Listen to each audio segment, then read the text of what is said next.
All right. Good morning, everyone.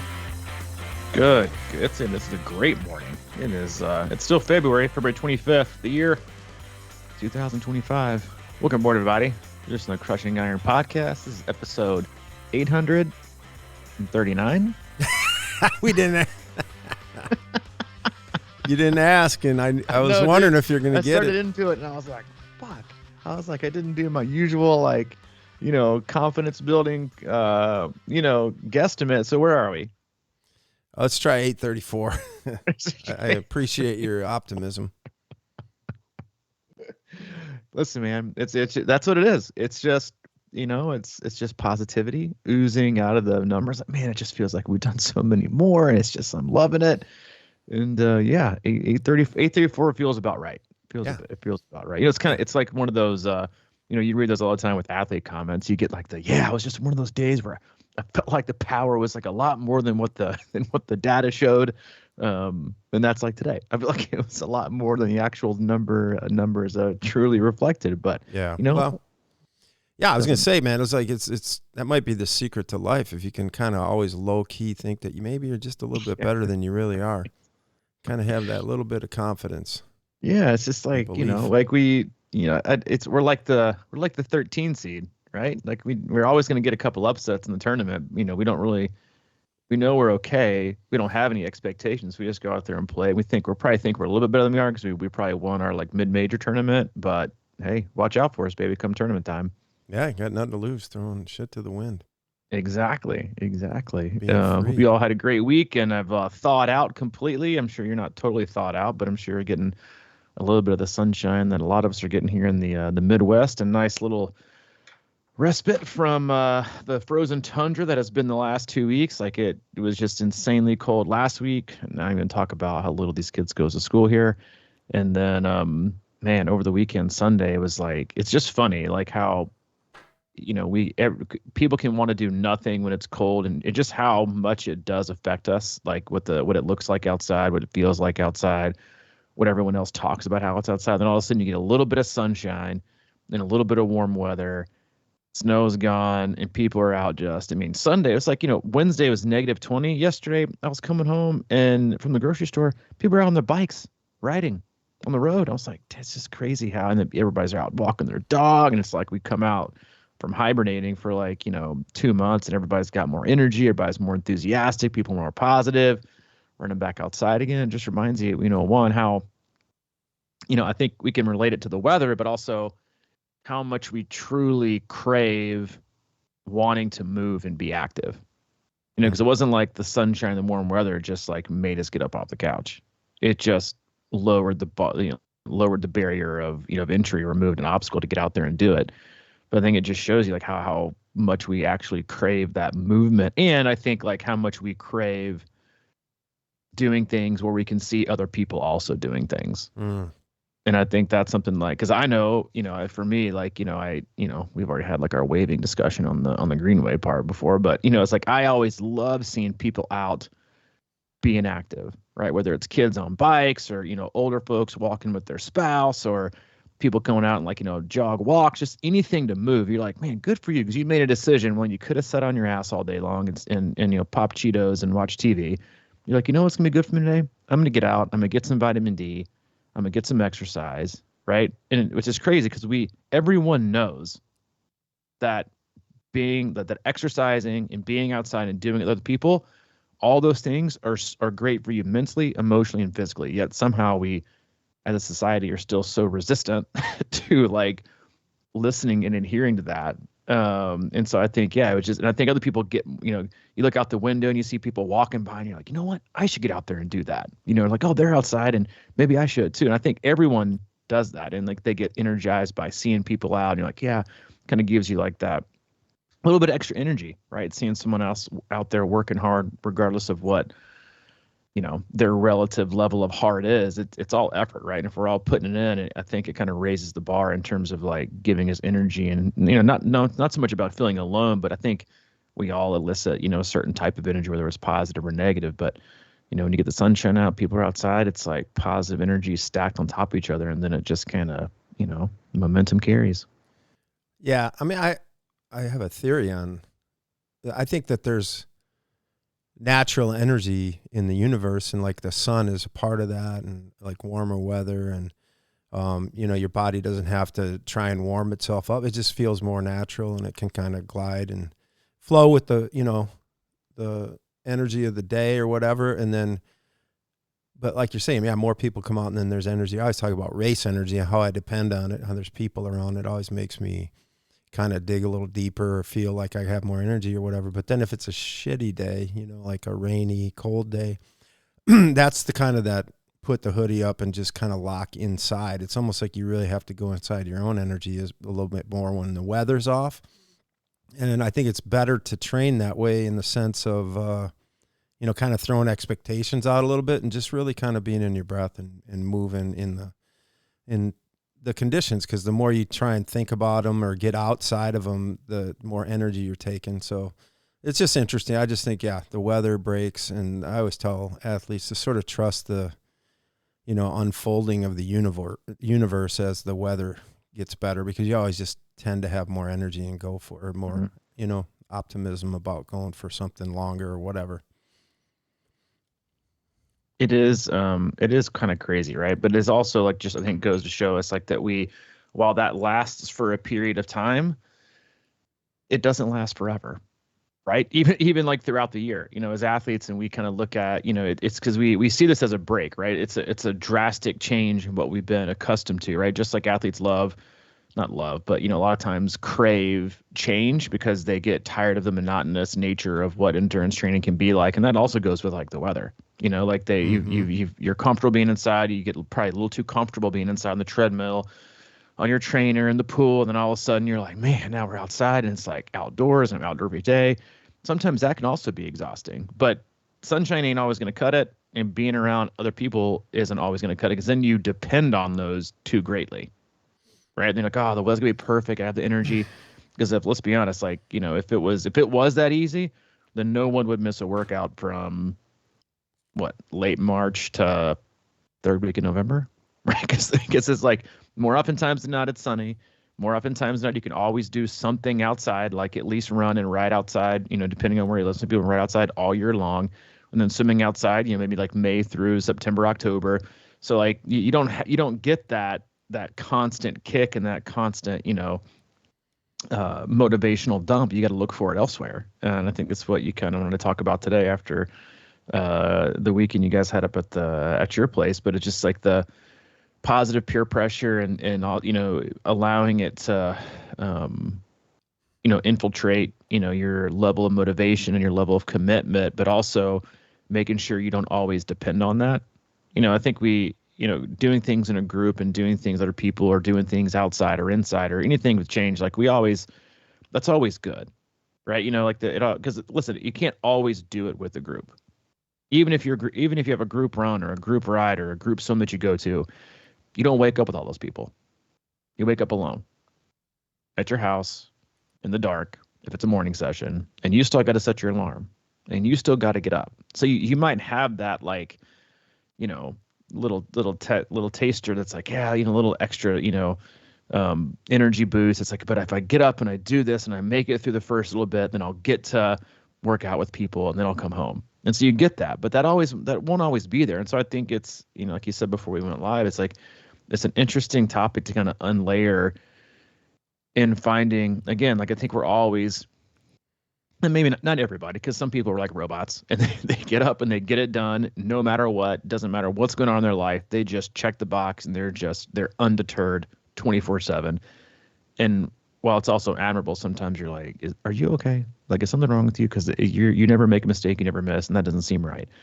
But at the same time, like, I think there's a lot to learn in terms of like trying to unlock that, or peel back the layers behind positive peer pressure and, being around positive people, and how contagious things like that are, and how it truly impacts us individually, and how we can kind of take that extra, like you said, that supercharged race energy dump. If I took you and like the energy that you feel, on race day and that extra bump that it gives you, how do you replace it on a day where you got to leave your house on your own and like go bust out a 5K or go bust out some hill repeats? Mm-hmm. So how can we harness and kind of find that energy, or at least a way to get to that, place more frequently, than always depending on other people, whether it's a group, whether it's your great group of friends, whether it's a group text, whether it's your coach. At some point, you got to do things on your own. And I think being able to kind of, again, not all the time on your own, because it's also a lonely endeavor, but to be able to, kind of harness that energy we get from positive people and communities and groups to utilize when we have to go alone and we have to be, more isolated, I think can be a real key to success and a key to consistency. Yeah. Yeah. I mean, this, I was telling you beforehand, but I think one of the really good examples of, what really stuck out to me was, we have really no agenda. We have these, sort of these wellness retreat kind of weekends, and there's no agenda other than to kind of be game and be open to trying things. And, there's a lot of opportunities, and we had snow. We did some cross country skiing and, hiking out in the snow and things like that, and fat tire bikes. And there's always this, there's always stuff like that to do, and there's really no schedule per se or whatever. But one of the things that we do too is obviously the cold tank, and I know that that's not for everybody, and most people don't quote unquote, they kind of want to try it, but they, it's like it's a really interesting hump for a lot of people, and when the people that came up were just like ready to try whatever, and I love that mentality, sort of just like I'm game, and when they came in the first day. We were like, let's see, who wants to get in the tank? And then one of the guys, Mike, he was like, I'm not doing it. I could tell he was not like feeling that part of it really. But then, so I always start the temperature kind of, accessible, like around 50 or something like that. And, people have swam in similar cold. But anyway, so we did it, and the next day kind of lowered a little bit, and he got in for a little bit, but I could, tell it was like not his favorite thing in the world or whatever. And the final day I lowered it all the way down to the coldest. It was around 40 degrees or something like that. And everybody's like, one more time, we're just going to do it before we leave. And I didn't think he was going to do it. And then, everybody's in there, and finally he came walking out in his robe, and he's like, all right, let's do it. It was sort of like you're saying, that positive peer pressure. We never kind of put any kind of pressure to go in the cold water or anything like that, but he just wanted to do it, and he did it. And it was just really kind of inspiring to me. And it got me thinking about how obviously he had been kind of kicking it around in his mind and said, you know what, I'm just going to go for it. It's kind of that. And how do we get there when we don't have those people around? It's sort of like, how do you channel your inner Mike in those situations, sort of like, and sometimes I feel like I can do that. Maybe it's just something as simple as I don't want to do it. And then maybe you walk around and you go out and, do something in the yard, and you're like, you know what, I just got a little extra, screw it, I'm going to go for it. And then you kind of can dial into your own workout.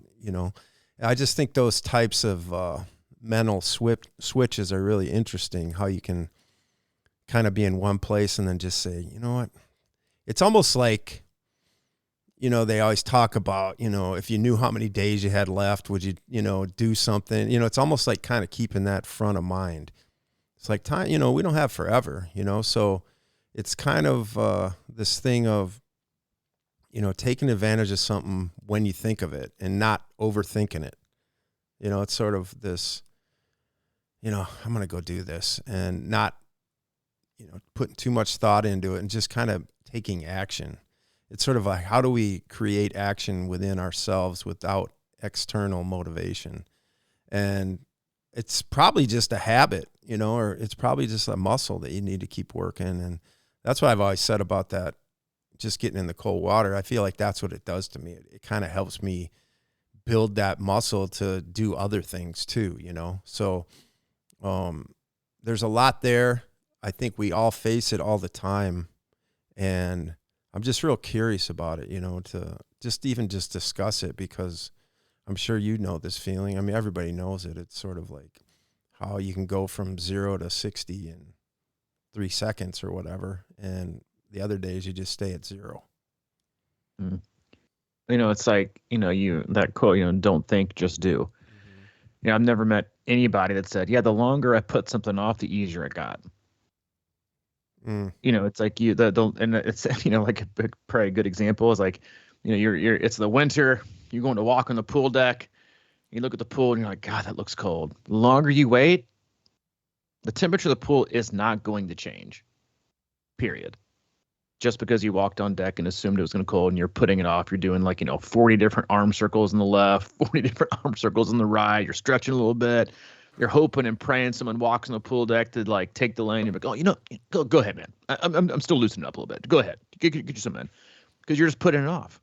And then I firmly believe that if you had gotten the water immediately when you got on deck, compared to like, let's say 10 minutes later, it's going to feel colder 10 minutes later. Is it colder? Nope. Is it going to feel colder? 100%. Why? Because you've consistently put off and assumed it's going to continue to feel colder. And perfect example. I did these like back-to-back swim lessons yesterday, and both of the kids, when they were getting in, took effing forever, like moving like slossy. And they were like, "That's so cold today." So the girl, some in the laps, Alexa, who comes in like 5 times, I said, "Alexa," she just got her swim. She goes, "Was the water cold today?" She goes, "I don't know. I just jumped in and started swimming." I was like, exactly. I was like, because if, again, like, it's so much in our head, right? If you think it's going to be one thing, it's going to be worse.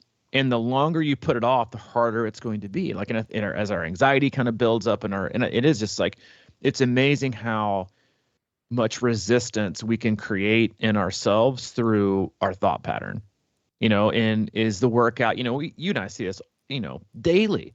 You go into a workout hoping and expecting to do incredible, and those heightened level of expectations usually impact your ride, your run, your swim negatively. I see way more, kind of breakthrough, overly positive workouts on the surprises. Yeah, I really didn't think much going into this. I was kind of in a hurry, got it done, and boom, absolutely knocked it out of the park. I rarely have ever seen an athlete, yeah, man, I really like, I was really just, hoping to crush this thing. And then I got in, I just didn't feel it, and again, I think it goes both ways, right? When you're overly optimistic about it, you have a heightened level of like what your baseline of success really is. And then even if you like, so the ride isn't going to change, right? Same thing when you go out for a run, like you're looking at your pace and you're like, oh, I thought it was like an 8.5 and it was a 9. I'm just so slow today. But if you hadn't have thought it was an 8.5 and looked down and saw a 9 and you just thought, well, that's what it is, you'd have felt positive, right? So I think it goes both ways. It goes through like how we put things off, but also like when we want so much out of something, again, expectations versus future resentments. Like you go out, like if you'd have just done that ride or that run with no expectations, you would have felt like it's positive. But instead, you overdid your expectation, and so no matter what you did, your baseline and the way you were going to measure the success of that day or that session was so high that it was almost impossible to meet, versus like not having one and just doing it to do it and put the work in, and that's a constant conversation, we all have with athletes. It's like, stop thinking so much when you go do a session. Like I had an athlete this morning and it's like, hey, like I don't know what's going on here. My power was super high. My heart rate was, was super low. Like, I don't know if I didn't push hard enough. And I was like, okay, wait a minute. Power was really high, heart rate really low. And I said, welcome to the first workout you do after a down week. Like, that's it. And then pick it up and move it on. But I think that the longer we put something off, the harder it becomes, because we continue to feel this like built up residual, mental and emotional, and a lot of times for people, physical resistance of like, what? I'm just going to do it. Because if you do it, you don't have time to think. And most of us, the longer we have to think, they say idle minds. Like you just get yourself in trouble. It never really leads to anything positive. It just get in, rip the Band-Aid off, get it done, and get started. Because the longer you think, it's people going to the gym, where they're starting training for a race or what they're doing ever. Like the longer you wait, the harder it is. And I do believe this. Like every day you take off that is in succession, the harder it's going to be to get started again, because you're creating a pattern and a level of resistance to actually doing a work. But it's almost like an instantaneous. You put your shoes on, you take 10 steps. That's it. 10 steps of your run, and you're like automatically grateful. You're like, oh, I feel so much better. This is so great, and nothing even happened. You just kind of broke through that by just doing it. There hasn't been an outcome. There hasn't been a result. Just like, like the the dropping down the cold tank, from, which is, I think, is so brilliant, right? It's starting at a little bit high, kind of removes that barrier. And I'd be super interested to see, like, what your thoughts are if you ever, like, showed people it was 50, but it was actually like 40. And then, like, the slowly, like, we're going to work it down to 40 and see how they kind of like it. Because if you look at it, you're like, that's 50 ain't that bad. And again, and it's 40, but you see 50 and you're like, that's not that bad. Because you tell yourself it's not that bad. And I just think it's so interesting how our mind can just dominate our body and in what it really is feeling or what it really isn't feeling or what it wants to do or it doesn't want to do. Yeah. Well, that's true because like on the second day, I lowered it way, into the mid to low 40s. And I said, I'll go first. And then I got in and I was telling everybody, like, you got to be ready for this. You got to be ready because this is a different game than last night. It's a totally different game. But everybody got in and they all did like 4 minutes. It was really impressive. I think you're right because it is, your mind can talk you out of it, but it can also prepare you, if you're channeling that in the right way. And, I was thinking when you're talking about how sometimes I know I'm in a good spot when I'm starting my workout and I'm not trying to make it be over. Like I'm kind of taking it as really the process that it is. And trying to, just kind of take it as one time you said, you've said this is a classic line. You said that I'm always sort of this, you kind of crystallized how I think about things, but it's like, I try to stay in the ballpark and I always approach every workout as a kind of a bit of a ballpark workout. Okay. It's going to be a little harder, but I don't have to set the world on fire. I just have to kind of figure out how to get there and go harder and feel it and feel right about it. So a lot of times I'll like yesterday and everybody was gone and I said, I was kind of putting it off. I was doing that shit. I was like, where are they? They got to inspire me. And then I said, no, I'm just going to get on the treadmill for an hour and just see what happens.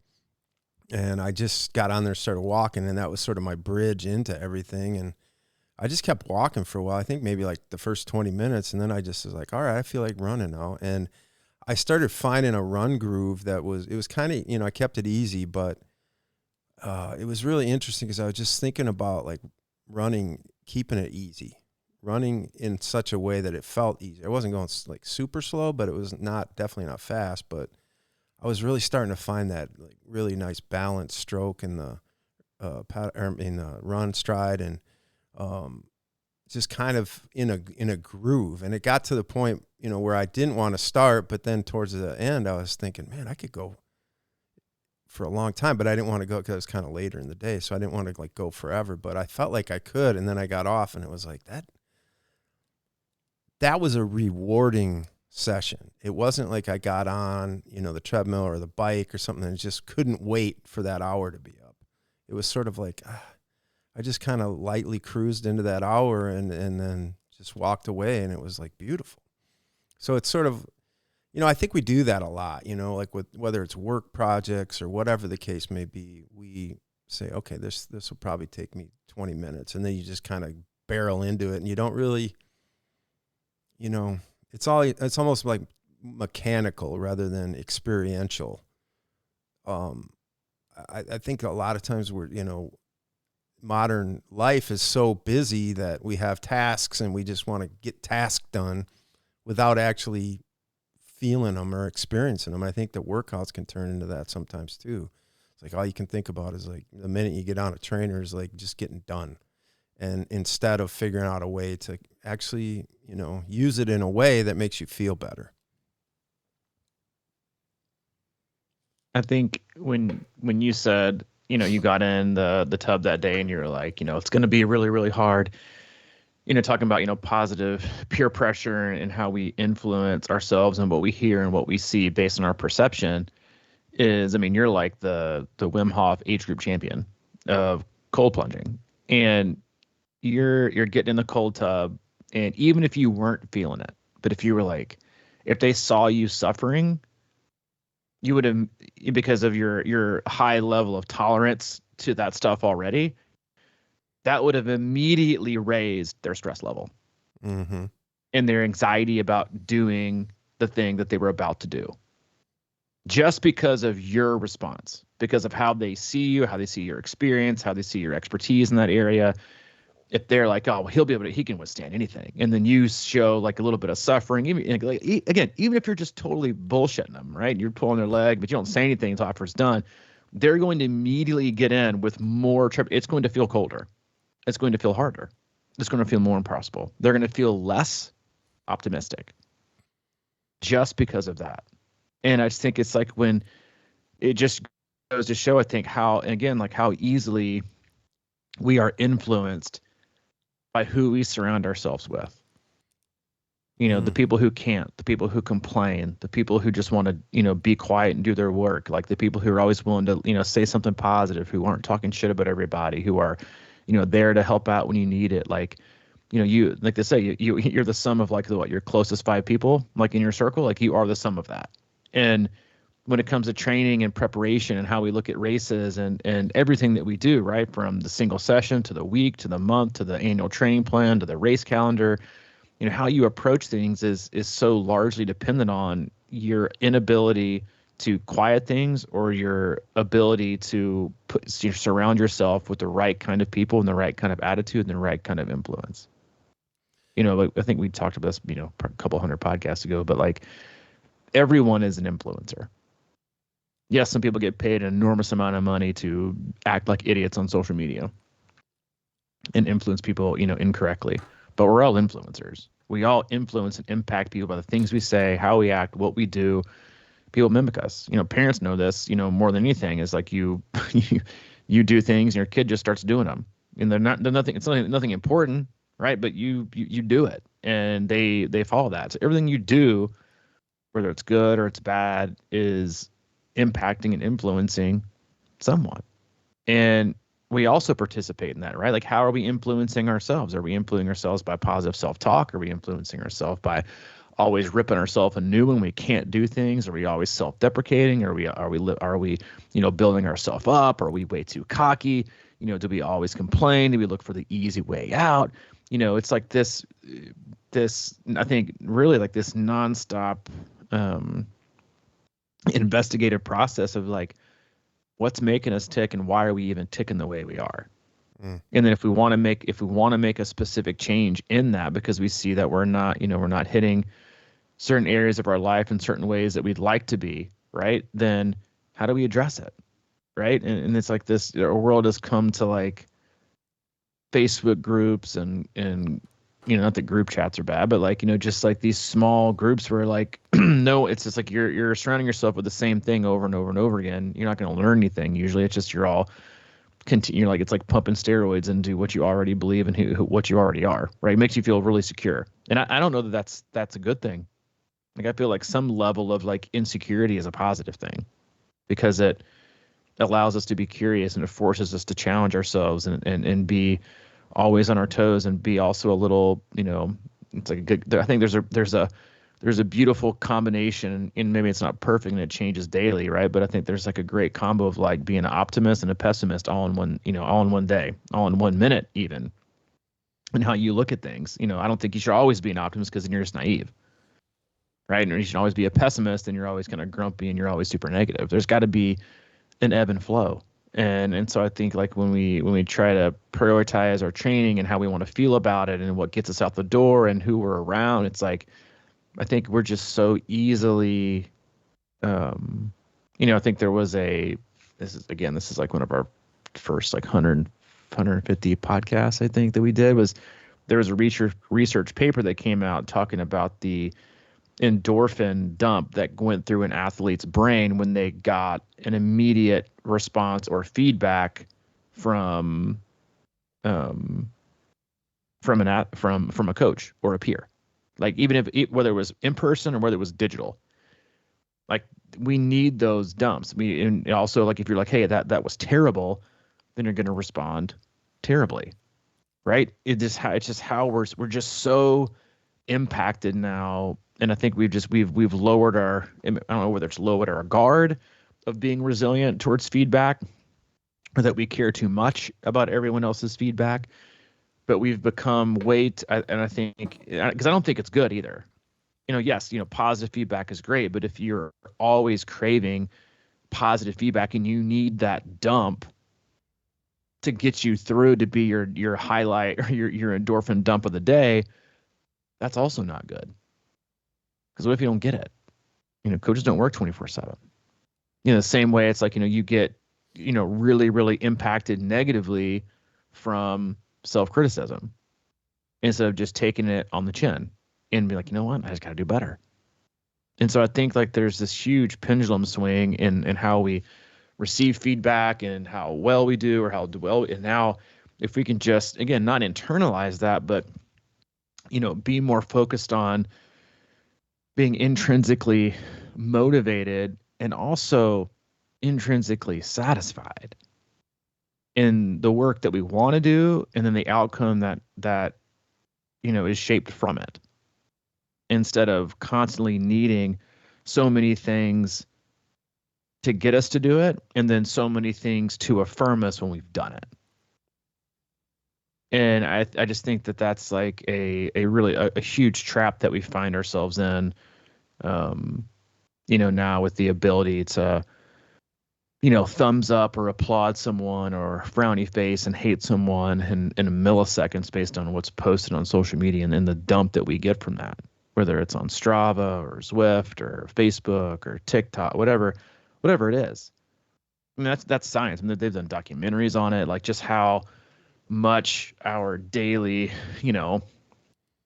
consumption of input impacts us mentally, emotionally, which impacts us physically.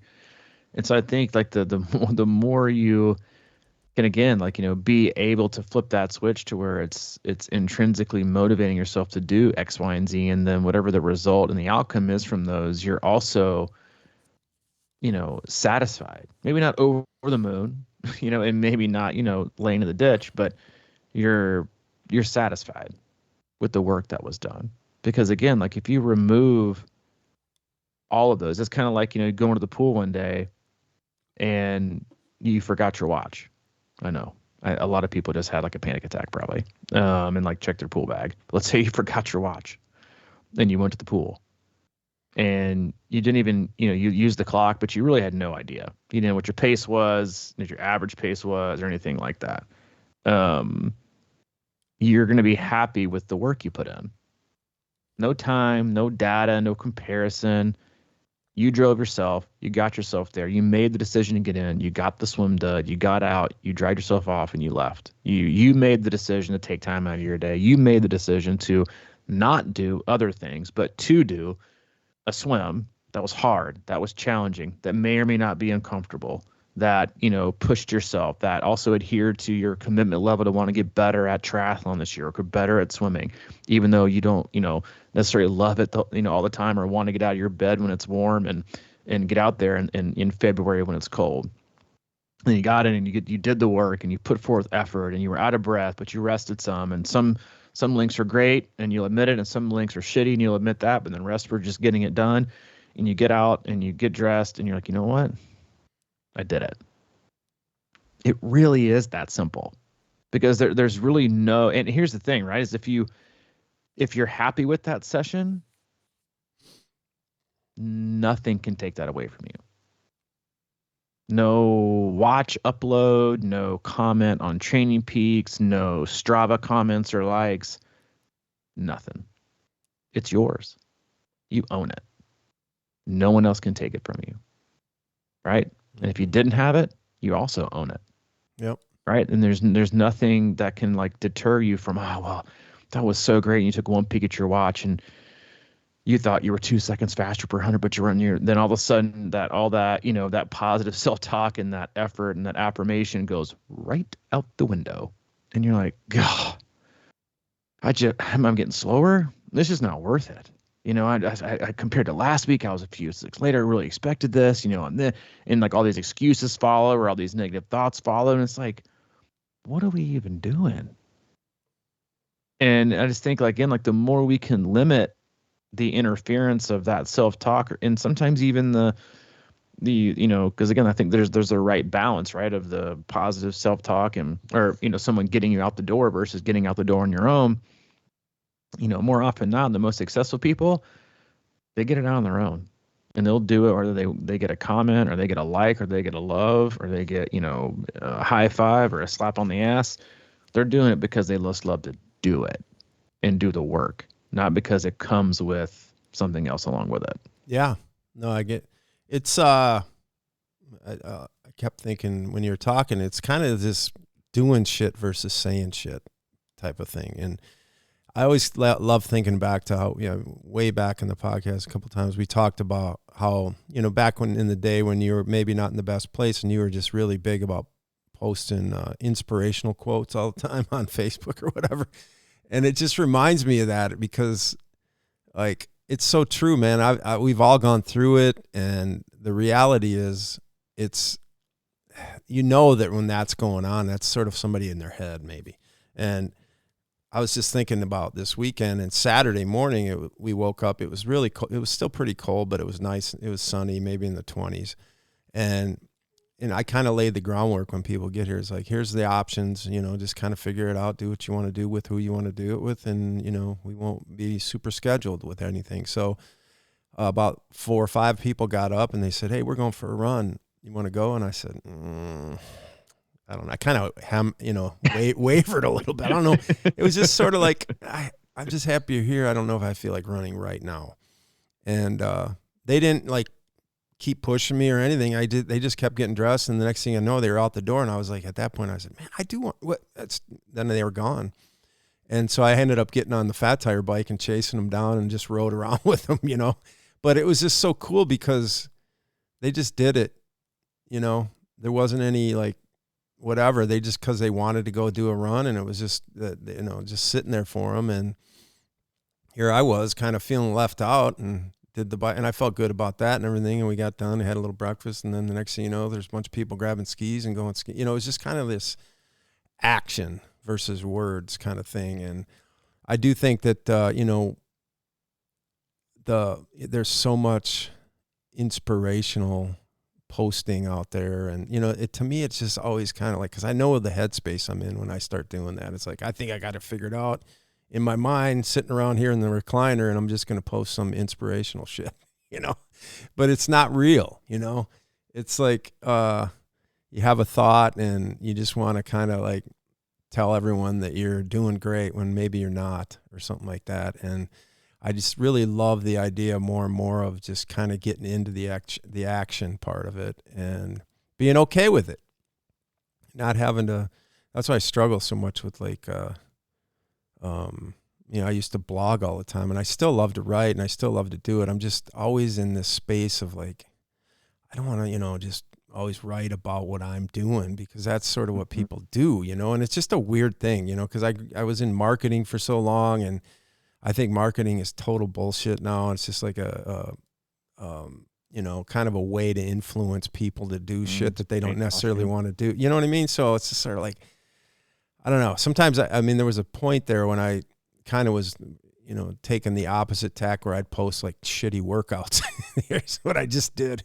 Like terrible pace, just fell apart, just being real with it. And I think that's kind of, somewhere in that zone is where I feel most comfortable, is just being real and honest and not trying to be somebody I'm not or whatever. And, not making everything sensational, because that was the other thing. It was like, I look at movies now or documentaries, and I used to make that stuff, and I realized that even when you make a documentary that's supposedly quote unquote true and real, you're still picking the stuff that, plays the best to the story, and I think obviously good storytelling is a huge part of our culture and our society and everything like that. But,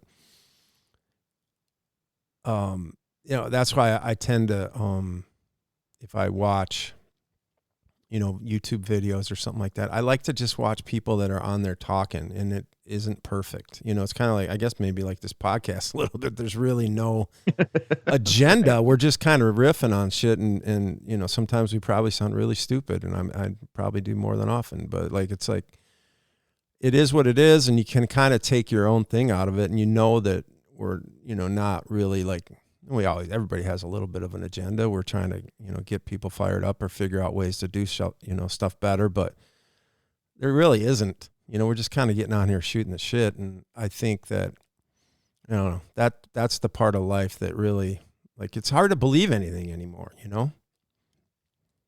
Yeah, I mean, it is. It's like it. I remember this has been years and years and years ago. Like, I think for some reason I was talking to you about like commercials, and I was like, or maybe it's like, previews on movie or commercials. And I was like, man, do they? I was like, why are they even matter? He's like, well, that's the question. It's like you see, like, to me, like every time I see a company like Pepsi or Kleenex, doing a commercial, I'm like, do you even really need to do any commercials? Like, you're pretty much the standard, right? Not Pepsi, because Coke's significantly better, but like, a brand like Kleenex or, like Mr. Clean or, like all these like big time, like, why are you even like spending these millions? Like, don't you have, brand, basically own everything you need to own? But it's like, how can we always stay on the top of mind? Right? Always. Because that's the thing, right? So I think it's like our attention, and it's probably honestly never been more important to do that, because our attention span is so horrific that we are more likely to be distracted than we are to be focused. And it's just, it creates challenge after challenge after challenge after challenge.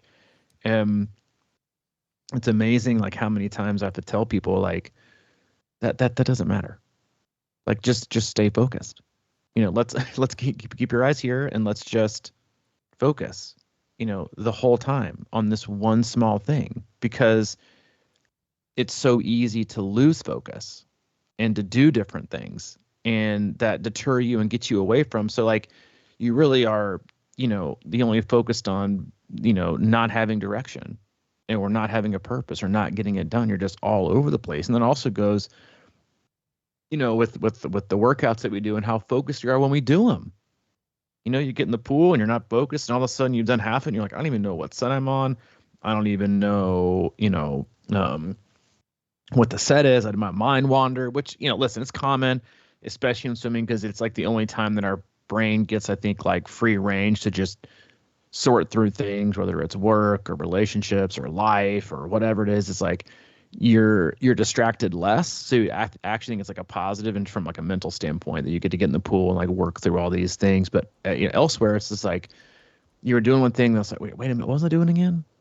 And you just wasted 45 seconds that was directed by something else, that was directed by something else. It got you to like a destination you had no business being in, and you just gave that a couple minutes away. And again, just kind of going back to, the positive peer pressure and how we can set ourselves up first for success is, I think the more we limit, again, like, to me, it's like as simple as an analogy we talked about. Like, you get up, you wake up, and the first thing you do in the morning, grab a cup of coffee, you get ready to get done, you get your shoes on, you go get your workout in. Or you get your coffee and you spend your first 20 minutes of your day scrolling through social media. So on the one hand, you started out your day being influenced on what your day is going to be like, whether it's positive or negative, or being anxious about something, or why can't I do this, or maybe I should go buy this on Amazon at 5:30 in the morning. You get that person, and then you have the cup of coffee, getting your shoes on, maybe stretching a little bit, taking the dog out, immediately out the door, listen to music or don't listen to anything, get out front, and you sort through your thoughts and prepare for the day. Like, which person do you think is going to be more positively directed and impacted from what their true purpose is to get to that day? Like, no expectations, no, you're not being influenced, you're not being pulled one direction. Again, a lot of it's subconsciously, especially with social media. Like, you think things are your decision. Well, if you think they are, then go look at your recent Amazon purchases, right? They're probably about 5% of those came from things that you really truly need, and not just from like some Facebook or Instagram ad. That's how easy it is, right? So it's also easy to impact our attitude and our motivation, right? And the things that we see. And it's again, like, the smaller your circle is, the better off you are, I think, in so many areas, and the way that you're supported, and how they can support you. And then obviously minimizing the impact that being influenced has by people who don't know you, don't care about you, aren't, willing to get to, don't even care, right? It's just like, how can I get you to click X? How can I get you to buy Y? How can I get you to invest in Z? That's it. That's like that's the sum of like what people want to get out of people these days. And same thing goes for in just different ways. Like when people do workouts now, they're looking for like instantaneous gratification in what they do, instead of just being happy in how their day started and that they took time for themselves and that they treated their body right and that they got healthier and that made them happier and they started the day more positive and they've already done something from their self today before they did anything for anybody else. Because we'll get a couple things straight. You wake up and the first thing you do is scroll through social media. You're not doing anything for the next 2 hours just for yourself, because your mind is going to be, and your attitude and the direction and the thoughts you have are already being impacted by random ass people, robots, and people who don't give a shit. So true, and that's man. a straight up choice. Yeah, I mean, and it's wild to think about, but it's just so true. Yeah, you were talking about distraction in the pool and that kind of thing, and I'm just fascinated by that. And I had recently, I watched this little video story about some guy. I can't remember the guy's name, but he was a intense meditator guy, and he used to sit there and like just kind of stare at a candle flame or whatever, and then he would just focus on the flame, and just if he lost, focus, he would just kind of just let it go and bring it back. And that's kind of how meditation's supposed to work. So, but he would focus on that, and then he would close his eyes and he would see the flame, and anyway, the long story short is that evidently this guy this is like, it's super extreme. It's like the Goggins of meditators or whatever. So it's not always relevant to what we are, but I'm just intrigued by the process. And supposedly this guy could walk, navigate complete darkness, without being able to see, because he was so in tune to like sounds in the surroundings or whatever the case may be. So I've been thinking about that. I've been back into meditating, and it's really interesting because it's sort of like you're saying, if you got up and did that and kind of calmed your mind and sort of worked on being okay, just letting thoughts go a little bit, like how much clearer you could be. And I've been thinking a lot about focus, and how important it can be in triathlon and training and stuff like that, because those typically are my worst workouts, is when my mind is all over the place, right? But if you can really zone in on the breath and just sort of be there and focused on what's going on and trying to think about your form a little bit and not over obsess about it, but just get it right, there's a lot of power in that. And I think the hard part is because we're so used to having that distraction and going for it right away in the morning and that kind of thing, that the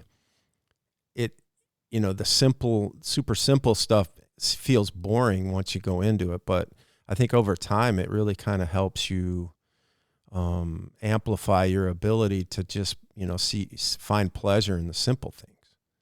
And to me, that's what workouts are, is like, they're just basically simple movement, you're moving. And can you find joy in that, and pleasure in just doing something like that's an extension basically of your body. And like you said earlier, it's like once you get going, you always feel a little bit better. It might take some people 10 steps or some people 1.5 miles, but at some point, if you're not completely distracted by bills and taxes and social media and arguments you got with people, blah, blah, blah, it's just a lot more pleasant to be out there. And, then you find the true love for exactly what you're doing, rather than thinking of it as an outcome. Yeah. Quick exercise before we close it out today. Take 5 seconds and think about anything you want to think about. Okay. What's your favorite color? Red. See? That's how easy it is to own someone's thoughts. You can be thinking about whatever you want to. And I was watching a documentary about this like a few weeks ago. I was like, you can be thinking about anything, like your deepest, like you're on fire. You're thinking through life. You're like, but all it takes is some person to ask you a simple question, and I ruin your thought pattern, and you immediately respond. And now I've changed your direction of thinking. And that's on like the smallest level possible, right? Like just a simple question of like, what's your favorite color? Is red the answer? What? No. It's not one of those things where you. Yeah, it's not one of those like what's your favorite? It's like getting the right answer. It's like how easy it was for me to totally re-navigate whatever it was you're thinking about by asking you a question because you had to listen. Yeah. Well, I thought of the Badgers, and then I thought of them losing that stupid game on Saturday. Then my mind went into this, like, the season's over. I don't even want to watch March. Yeah. It's like a...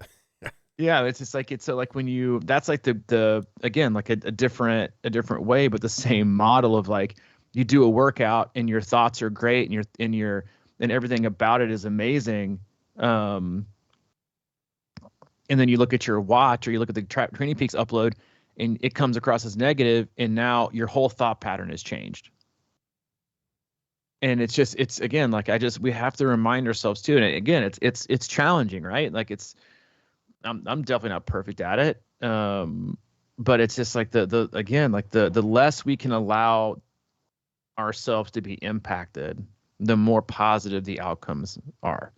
And the more positive the outcomes are, the better off it is. And I generally think that's why, like, you're sitting around, you're talking to people and you're having genuine conversations, is because they're genuine. It's just like, you're having, let's think about it this way, it's like you're sitting in a group with 5 or 6 people and they're all close friends, and you're having like this meaningful discussion where no one has an agenda, but to talk and enjoy each other's company and to share and to laugh and to be free, right? No one's got their phone out, and then you have another group that comes in, and then one person comes in that has an agenda that's kind of a total stranger, but they're kind of in disguise. They can own the whole conversation and make it go whatever direction they want to. Just in an insincere way. And so again, just like can't encourage you enough to like be very mindful of the direction you're going and how you're getting there, the people you surround yourself with, and the data you're choosing to expose yourself to on a minute by minute, second by second basis, and how that impacts you on a daily basis and your decisions. And again, if the decisions can be ultimately your own, and the positives can be ultimately your own, you're excited about the outcome and you feel good about yourself, don't let other things, other people, other metrics, other numbers, other outcomes deter you from that feeling. Because if you can stack those feelings over and over and over and over and over again, that's how you build confidence that cannot be deterred. Cannot, because you built it on your own. It was built from your own work and how you felt about the things that you did and the things that you accomplished. You don't need accolades. You don't need awards. You don't need thumbs up. You don't need likes. You don't need applause. You just need to be comfortable in your skin and comfortable in the work you're doing and happy with what you're doing. And if you can do those things, then it's going to be really, really, really difficult to get you off track. That's a fact. It's a fact. And we'll wrap it up there. As always, we love you guys. We appreciate you. Go to our website, c26triathlon.com, and there's our one-stop shop for all things coaching, camps, and community. If you need anything from Mike, he's available. Mike at c26triathlon.com, or if you need anything from me specifically, Robbie at c26triathlon.com. All right, man. Have a great day. All right, dude. Check you later. All right. See you.